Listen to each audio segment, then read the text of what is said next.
मैं एक किताब पढ़ रहा था, उसमें बहुत ब्यूटीफुली लिखा हुआ था कि ईगो का बहुत सिंपल डेफिनेशन है, और ये आप याद रखें। उसमें लिखा हुआ था कि जो भी आई एम के बाद आता है वो ईगो है। तो मैं फला हूँ, I am this, I am that, वो ईगो है, चाहे वो कुछ भी हो। तो उसमें वो कहते हैं कि अगर आप ये भी बोल रहे हैं कि मैं डॉक्टर हूँ, मैं इंजीनियर हूँ, मैं एक्टर हूँ, मैं डांसर हूँ, सिंगर हूँ, जो भी हो, वो ईगो है, क्योंकि आप पैदा ऐसे नहीं हुए थे, ये आप बने।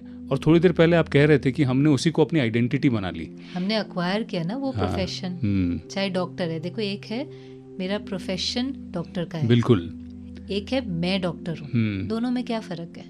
कि मैं वो नहीं हूँ, आइडेंटिटी नहीं है मेरी, वो मेरी आइडेंटिटी नहीं है। पर कैसे पता चलता है कि मैं उस कॉन्शियसनेस में चला गया हूँ? फॉर एग्जाम्पल, अगर मुझे, क्योंकि ये जैसे हमने कहा, ये कई बार वर्ड्स की बात नहीं है, ये कॉन्शियसनेस की बात है। कॉन्शियसनेस में वो चीज़ होती है। अगर मेरी कॉन्शियसनेस में है कि मैं डॉक्टर हूँ, जबकि मुझे पता है कि ये मेरा प्रोफेशन है, तो फिर अगर मेरी फ्रेटर्निटी के बारे में कुछ कहता है तो मुझे बुरा लगता है, तो मुझे बुरा लगता है। वो या किसी मुझे अच्छा एक का लगता एक्सपीरियंस है। कहते हैं आजकल तो डॉक्टर सब करप्ट हो गए हैं, सेकंड ओपिनियन लेना चाहिए, आप उनको ट्रस्ट ही नहीं कर सकते।